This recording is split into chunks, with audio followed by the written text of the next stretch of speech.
Thanks everyone for coming. This is event 4 of our tour, and the best part about what's going on with Friends of Freedom is that it's not just us. It's spread like wildfire, and whilst we're the originators of it, it's a lot bigger in line already. They had 200 people to their first event last week. It's gone to Calare, Hinkler, I'm just trying to think of the other places in New South Wales, Riverina. It's moving around. So what's happening now is that Friends of Freedom and the other name that the RDA, Reignite Democracy Group, are doing is catching. And it's so good that Michael McCormack, the former leader of the National Party, was on the Today Show this week and said that this idea of the Freedom Parties working together is undemocratic. How's that? Interestingly, coming from the Nationals, who becomes the Deputy Prime Minister because of the coalition, he's in with the Liberals. So you couldn't make this stuff up, and that's where they're going from it. So exactly, and that's what we do best, and that's where we go. Jason, what are the parties, like you said, One Nation's not here, but what is GAP and all that, they all part of your alliance? Yes, well, yes and no. Parties like GAP typically run Senate only. And whilst we're encouraging to run lower house, specifically the work that Rod Cullerton's doing over there in WA is setting up senators around the country. And that's a different process. But what's going to happen, and the beautiful work that they're doing, is showing us that Freedom Parties are working with, obviously, freedom as the main part, but we love the fact that they are working on different specialties around the place. Obviously, IMOP is leading in the health status. I believe that the Liberal Dems and the UAP are coming out with very, very innovative ideas financially to do with the economy and other aspects. GAP is very good with the legal stuff and the sovereignty argument, and this is working a wonder. And what's been pointed out to me, and so this isn't my idea, this is another one of my colleagues' ideas, was he said left and right politics is finished. And for anyone here who understands where we're coming from, it's over, right? But what's really cool about it is that a new paradigm has been created, which is the advancement of what that left-right thing was. And what it is actually a triangle. And if I can explain it to you just by pointing just to a wall here. So if you have a triangle, a typical equilateral triangle, in this bottom corner here you have the caretakers. This was traditionally what we would call the left wing of politics, looking out for someone else. That's the caretaker. What we have on this side are the capitalisers. This is what traditionally might have been called capitalism. But as the capitalisers, we realise that there are things that we need to do to make a profit from, and not just financially, but for happiness, for getting ahead in life. And this is a very, very important issue. And this is what we're seeing, for example, with coal, and I'll get onto that in a moment. But up the top of the triangle that forms the keystone of this relationship is what we call cooperation. And you're seeing it in real time, in real life, right now. And that is the idea that the caretakers can work with the capitalisers and cooperate, and a whole new paradigm is formed that doesn't mean we have ideology of either the left or the right. That's finished. And that's the important part of what's going on. And it's the very reason why we're having a thing that I referred to in my news show just recently, which I'm calling Corflute Gate. First of all, they got out of the blocks running the establishment parties and they painted the town red and blue with their corflutes. And they weren't allowed to do it. They did it well before they were allowed. Well, guess what happened? When they got taken down by council, Mayor Penfold, how you doing, Phil, decided to issue a brand new edict that all corflutes are down because they're citing all these new rules. Didn't happen when you got elected, did it, Phil? Last time in December, when you had your corflutes and your trailers everywhere, but now it's illegal. And so what we're seeing now is how the establishment works to cover the establishment. And those days are over. And how do we know they're over? Because they've already announced on the news this week that it's 71-29 establishment versus freedom parties, and we're just getting started. Now here's where it gets really interesting with this relationship, and it's this. They are begging us to know where our preferences are because they have to make a very big decision in the next 2 or 3 days before they go to print. They've got to determine whether Labor is going to preference Liberal and Liberal is going to preference Labor. And that's the only way they can win, because other than that, they're finished. You're finished.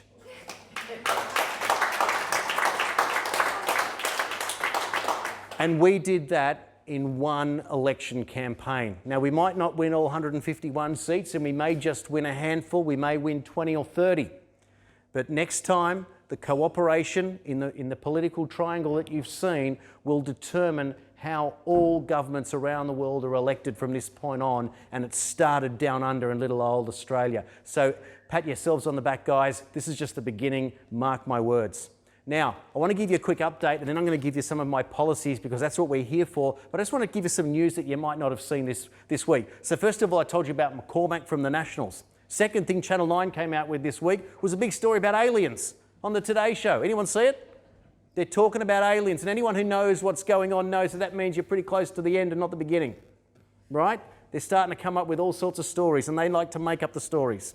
So, like that nobody's seen it. This is it, which means that nobody watches the Today Show, and that means that everyone's very, very healthy. Now, news that came out today, 27.3% of Americans now have depression and anxiety, the highest level ever, which means that post-COVID, the Americans are now in a mental health crisis and they are desperate for mental health support. Anyone looking for a job into the future, I recommend you look into counselling, because it is a growth area and we're going to need them, and especially here in Paterson, and especially if we get into trouble with if the net zero people get a hold of our coal mines, we will have a lot of people in a lot of trouble. So if you're looking for a career, counselling is the way to go, everyone. Just a little hint there. Now, today, breaking news, triple vaccinated Anthony Albanese, also known as Aussie Joe or Biden Light, got COVID.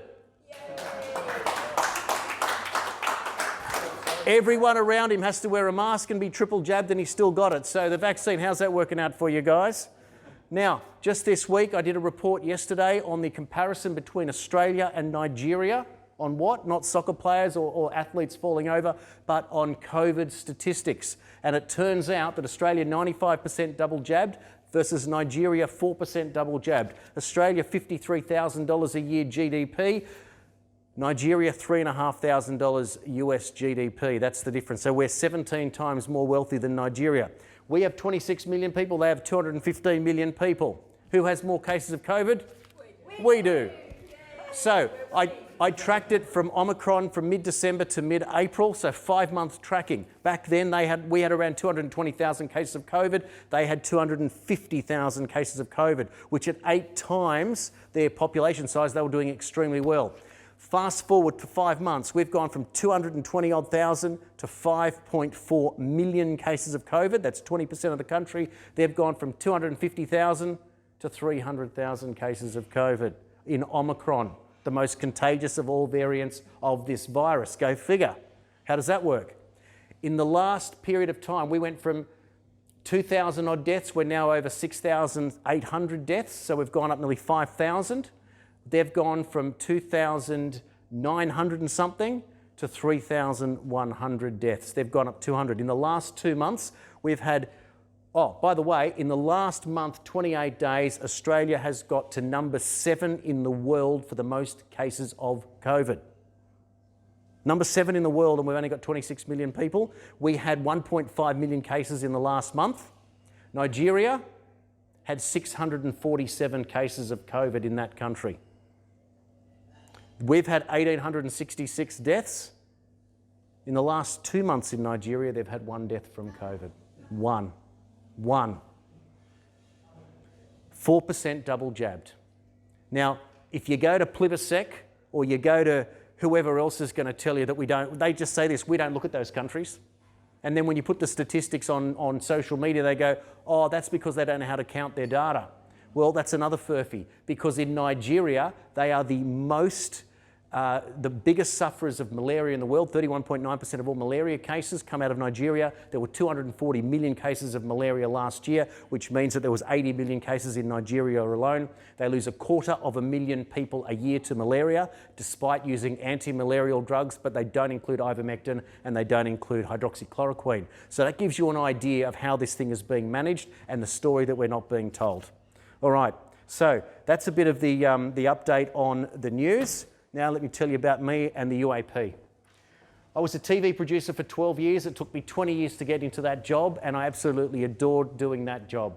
In April of 2020, after moving to a different company and getting to make, literally, I had my Ben-Hur moment. I got to make a musical on television, which was the coolest thing in the world, and I was selling blue topaz diamonds to do it. Go figure. But that was the highlight of my career in television, and it got taken away from me in April of 2020 when half our company was laid off in the early days of COVID. and so be it. So I spent the next 2 years learning how to be a counsellor, learning how to do video shows, learning how to do the stats, and out of all of that, I got invited to go on to Asia Pacific Today TV to be to do a report on COVID statistics, and from there I got offered a job, and now I have a show on the radio called Jason Q Citizen and Friends.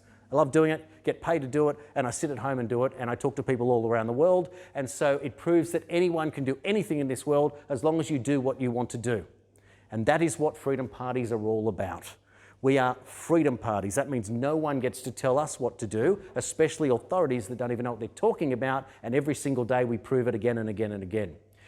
I have run for the Labor Party in the past. I've run for the Hemp Party in the past as a candidate, and I walked away from the Labor Party when I saw how you are meant to behave, and I was told I had to participate in an act that I believe was corrupt and walk from that party and will never go back. So those guys, unfortunately, are political foes to me, not interested in what the Labor Party's got to do. And by the way, Anthony Albanese would have to be the weakest opposition leader in political history. He's appalling, and apparently he won the debate. So what does that tell you about ScoMo? So it was on my wife's encouragement. I had retired from politics. I said I was never going to do this again because you cannot win without resources, and that's a big deal in what we're doing. And he who has the most corflutes wins, and as you can see, we've got a lot of them, and they all get taken down, so you know how that game works. So it's really important. Donna encouraged me to run again, and I decided with her to join the United Australia Party because, first of all, I thought Craig Kelly was a political hero. Any man who can stand up in that house of those people in front of 151 others, including the Speaker, and stand up on his own is a man after my own heart. I believe in that, and I think that one person can stand up. Look at Gandhi. First they ignore you, then they mock you, then they fight you, and then you win. And this is all of us here. I hope you all felt a little tingle in your spine because this is history. Doesn't matter that there's only a few of us in the room, there's more than there was last time. It doesn't matter if we think that there's 1 million people out there that can't hear us. We know that they can hear us because they were in Canberra, right? And they're at the rallies. And you wait and see what happens at Gregson Park on May 1 and when the other rally is on the 14th of May, and you watch what happens when these people get up. Who's going to the Cali on Saturday on the 23rd? There you go. So that gives you another idea. This is what it's all about. It's feet on the ground, boots on the ground, bums on the seats. Get out there and be proud of what you're doing. Now for the good part, the icing on the cake. The policies of the United Australia Party are the single best I've ever seen in 40 years of watching this game. I've been watching it since a 10-year-old kid. They are remarkable. To me, my political economic hero was Paul Keating. He was a genius way ahead of his time, so far ahead of his time he never even got to enjoy the spoils of his work. It was Howard and Costello that admitted, John Howard admitted in 2007 at the Marconi Club that if it wasn't for Keating, he never would have been as good a Prime Minister as he turned out to be economically. For other reasons, Howard, whatever, not a fan of Howard myself, doesn't matter. But these policies are going to correct Australia, change Australia, and make sure that no one need lose their home in the economic catastrophe that is sitting on our doorstep that's just about to unleash in the United States at 8.4% inflation, the UK at 6.5% inflation, and Australia annualised inflation's just gone over 5% for the first time in 25 years. So we're in a lot of trouble here. The RBA's already said that interest rates will be going up, but we have this weird tradition here in Australia that you don't put interest rates up in the lead up to an election because somehow that may disadvantage the government that made interest rates want to go up. But at the same time, ScoMo's allowed to put petrol down 22 cents a litre on the excise duty to give people a break to make it look like he's doing you a favour. So he really got two favours. He got a free kick from the RBA and he got a 22 cent 6-month reduction in excise duty. Big deal to make himself look good to take the heat out. And that's why all the mandates are going away, to take the heat out, to make it look like we're going back to normal. But we're not going back to normal because we can't until we address the $1 trillion government debt, until we deal with the interest rate rise, until we deal with how pensioners are going to cope with inflation and how we're going to look at kids who can't get a job, let alone pay off these HECS debts that they're going around their head. So with Dominic Martino, the CEO of Deloitte, who's now become the New South Wales lead Senate candidate for the UAP, Clive Palmer, who is the shadow treasurer of our party, and Craig Kelly, who is the leader of our party, they sat down in a committee and they worked out how they're going to save Australia. Part 1, interest rates cap 3% or lower for the next 5 years. People say, how are you going to do that? Easy. The same way we did it before Keating changed the rules. and the government, through Section 51, Paragraph 13, has the right to defend with using banking the people of Australia, to paraphrase. Step one, how are we going to do that? We're going to bring back $1 trillion worth of superannuation from overseas, of our pool of $4.5 trillion already available. That will be $9 trillion in the next few years. And that means that we're going to use that money to be able to create investment in this country. Banks won't need to borrow from the people who are borrowing money for their houses to do the investment that they need. Step one. Step two, we are going to pay off the $1 trillion debt using a 15% export licence on iron ore that we already send overseas. Guess who buys that? China. And the rest of Asia's already booked it in for the next 20 years. So if they're going to tell us how we're going to live, we're going to tell them how we have to do business. And isn't it great that a mining magnate, the biggest iron ore operator in the world, says tax the iron ore to overseas? Now that's putting your money where your mouth is and your kahuna's on the table, isn't it? And so everyone who wants to pick on Clive can go, well, at least Clive's doing what the other guys won't. And that's what I like about Clive Palmer. And when we asked him, we said, Clive, what's in it for you? Everyone says there's something in it for you. He says, there is. He says, I can buy my kids and my wife anything they want, except a free country. And I tell you what, if you've got $22 billion in the bank and you can't buy a free country, what good's your money if you're living in tyranny? So that gets a 67, 68-year-old man out of his office, out of his whatever he's doing, off the holidays, and goes back to work. I said, Clive, what's it going to be like when you're in Parliament in 2013 when you got elected? Did you like it? He said, no, I didn't like it at all. I really didn't enjoy it. I said, so why are you signing up for another 6 years in the Senate? He says, because we need a free country. That's a patriot. That is a patriot. How many other 68-year-old people do you know are going to give up their freedom to fight for freedom for their family and their countrymen? I mean, this man's a hero. And we look at him and we mock and we ridicule. Meanwhile, these other two, ScoMo and Albo, are out there offering us the square root of -1 as some sort of reward for what we need to get. It's impossible.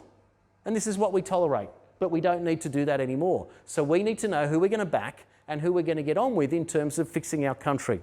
So, seniors, $180 a fortnight will insulate them against the inflation that's coming because no one else is offering it. $90 a week is going to help. Not going to change the world, but it's a help. We will then look at different ways that we can get people working again, particularly in a new economy that's coming. And particularly those that are self-funded retirees that still haven't got enough money to live on. Why should you be paying tax? There should be other rewards in that. Save your home, 3% cap for 5 years. Now, here's the big one. 70% of people will never pay off their HECS debt. And 100% of people who graduate from uni have a noose around their neck. It affects their borrowing capacity, it affects their mentality, and when they finally crack it for a job and they take 50 or 60 grand a year, they've got to pay 6-7% off the top to HECS on top of their tax bill. I remember paying 6% on my HECS debt way back in the 90s, and I remember earning about 42 grand a year and I was bringing home $480 a week, paying rent, car payments and food. It's pretty hard when you're on 40, 50 grand a year to be paying at that rate somewhere 40, 45 cents in the dollar tax, and I remember it. It was hurtful. So we're lucky because these guys get to pay for these guys. And all of a sudden it turns around and we save Australians and we save ourselves, we build our country up, and from a level economic playing field where everyone now can function and we don't have inflation eating our head off, we don't have our houses up for grabs that we're going to lose because we can't afford to pay the mortgages and have to sell them for below what we owe on them, then we can look at all the big picture items, such as all the environmental stuff that needs to be done. But you can't fight from out in the street when you can't feed yourself to worry about the temperature going up 1.5 degrees, let's be honest. They don't even know how to measure it. So that's another side for the other thing, that we can just get idealism off the table here and work within what we have, but we don't give up on the bigger picture because all of us, from Angela to Sonia and everyone here, wants a better world for their families and their future, and we don't want a world where we're sitting here in virtual tyranny of an invisible man of some fear that we don't know, that they tell us that we have to all fear, and that's how it works in this world, and we know that's not true. So if you have any questions, I'm delighted to take any questions that you've got on anything out there at all. The same will go for Sonia and for Angela. But for my policy campaign, it will be simply fought on these 4 pillars: coal, homes, jobs and kids. And with coal, I make it very simple. You don't get black and white when you're dealing with the environment, and simply put, China is polluting 33% of the world's greenhouse gases today. And when Tanya Plibersek was asked about it, she said, oh, we don't look at that with China. We just worry about what we're doing. We're 0.1% of global emissions today, and they want to cut down our coal mines in this seat of Paterson to put 75,000 people out of work, related or unrelated to the coal mines, because we're 0.1% and we don't look at China, who is going to buy our coal, and if they don't buy our coal, which is 3 times more efficient than any other coal in the world, ours is the best in the world, they'll be buying it from Indonesia or the United States. And it's 3 times less efficient, they'll still be burning, and that 33% emissions that they do will be 40%, and we'll be sitting there going, we did really well, we went from 0.1 to 0.00009 or 0.09. Seriously? This is the most ridiculous policy in history, and it's called cutting off your nose to spite your face to virtue signal yet again. I'm done with virtue signalling. Enough of it. My kids need to be fed. Your kids need to be fed. They need opportunities. We need to get the value back for the work we've put in. At 50 years of age, I've done the hard yards like everyone else is here, and it's time for us to take our country back and get on with the business of living and put a smile back on our faces. Thanks everyone for coming. Let's go.